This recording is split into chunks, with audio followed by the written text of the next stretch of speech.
A Commonwealth assessment team is in Zimbabwe on a week-long working visit to assess the country's readiness to join the Commonwealth. The delegation is led by the Commonwealth Assistant Secretary-General, Professor Luis Franceschi. He's expected to engage with several stakeholders in Zimbabwe's political, economic and social spheres. They will then compile a report and submit it to the Commonwealth for consideration by members. In 2003, Zimbabwe pulled out of the Commonwealth. Now it wants to be readmitted to the body. The Commonwealth has made it patently clear that there won't be any special favors for the Southern African nation. In 2007, the heads of the Commonwealth endorsed the report of the membership committee, which outlined a set of criteria for admission into membership. And these criteria and procedures agreed at Kampala are being applied in assessing the interest of those countries, members who want to come into the Commonwealth, who want to come back to the Commonwealth. Despite growing concerns over the country's recent poor records of political intolerance, authorities have assured the visiting Commonwealth delegation that they will come out with a positive report at the end of their tour. Since the last Commonwealth assessment mission in July 2019, government has made significant strides in the implementation of our reform agenda, as well as in meeting the 5 expectations that are critical to our readmission into the Commonwealth. During its assessment in Zimbabwe, the team will gather views and engage with several stakeholders in the political, economic and social spheres. The final report will be considered by all the 56 members of the Commonwealth, led by heads of state and government. Khalihle Khumalo, SABC News. We're joined now by Wits University researcher Gideon Chitanga, who speaks to us about the developments over the next week. A very good evening to you, and thank you so much for speaking to us. So, Zimbabwe being kicked out of the Commonwealth in 2003, or rather President Mugabe withdrawing and then Zimbabwe being suspended from the Commonwealth. But it's because of transgressing the Commonwealth's charters. Just speak to us about some of those that the country was deemed to have transgressed and where it is now in meeting some of the demands of the Charter of the Commonwealth. So if you think about the situation in 2003 and where we are now, I think it's a long period of time.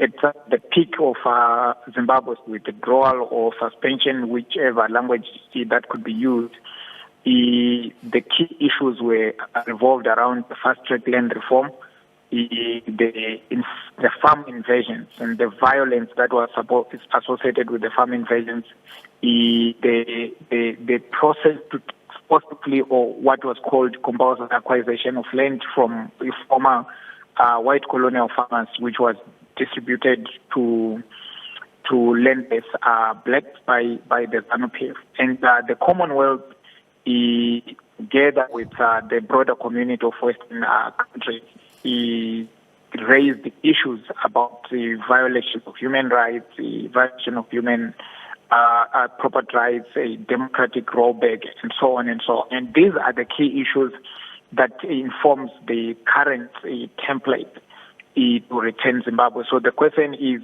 Zimbabwe done enough to move away from the legacy of former President Robert Mugabe to embark on a political reform trajectory and obviously economic reforms?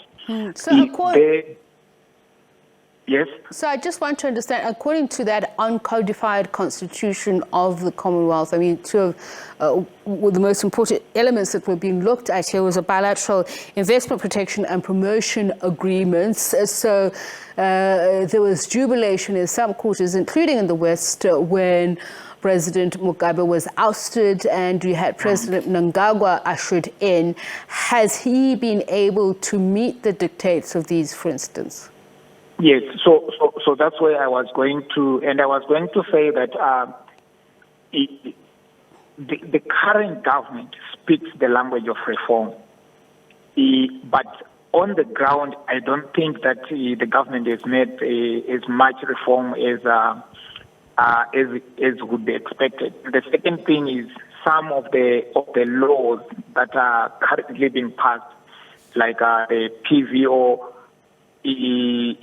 bill, which is potentially a law to govern to regulate NGOs. The Patriot Bill is a controversial law to enforce national patriotism.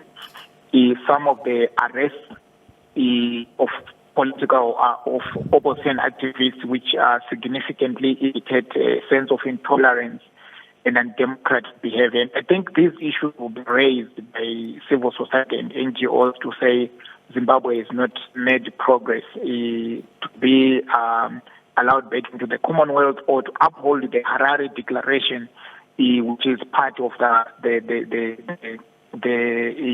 charter that the Commonwealth applies. But there is, so basically the committee that is visiting Zimbabwe now is to make a report that would be submitted to the Commonwealth member states, and they would need to come to a consensus as to whether Zimbabwe can be readmitted or not. What I think will happen is that a lot of African countries would be sympathetic to Zimbabwe and maybe would be inclined to get Zimbabwe back into the Commonwealth. But I don't see that the Western countries, which are part of the Commonwealth, including Australia and Canada, might buy such a position, and probably those countries that are closer to them, those allies would probably resist that. But the Mnangagwa government and President Mnangagwa himself is keen to be seen to bring Zimbabwe back from isolation into the international community, and I think it is his major drive, particularly focusing on going into his second term, and he will use this to demonstrate to Zimbabweans and Africans and other political players that he has turned the corner in terms of embarking on policy reforms.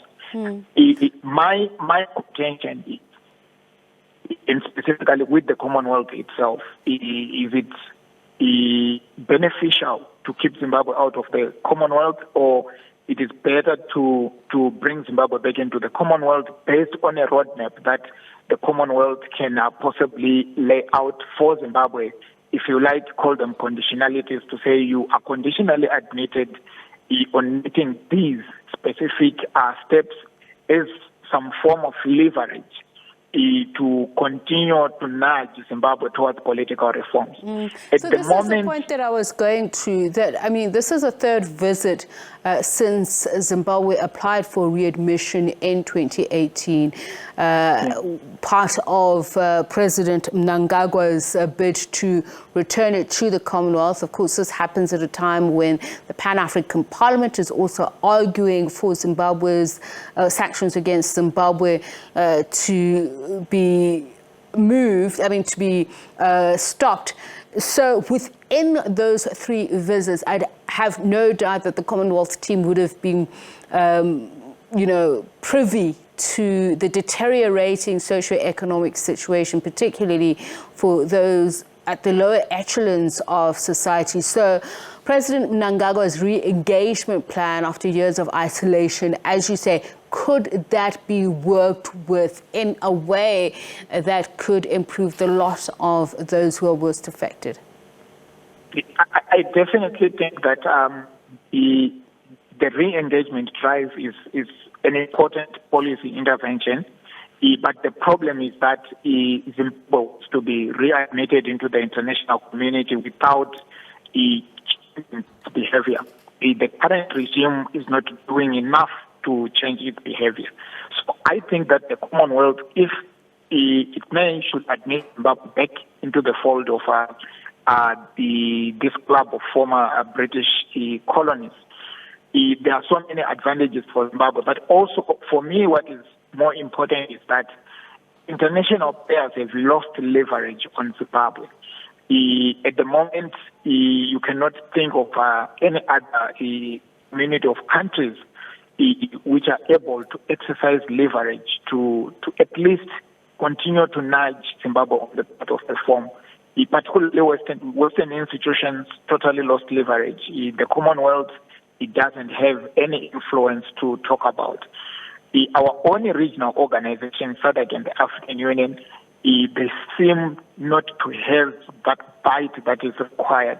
So you would think that being a member of international organizations which have some leverage, some bite, which can continue to at least give some indications and enforce positive behavior, could potentially in the medium to long term enforce the reforms which are beneficial, broadly beneficial to the Zimbabwean society. But even then, by just becoming a member of the Commonwealth, the Zimbabweans will have access to a lot of broader public services that are provided within the framework of this club of former British colonies, including improving the national image of the country, including improving access to business and investment opportunities and education opportunities within the Commonwealth.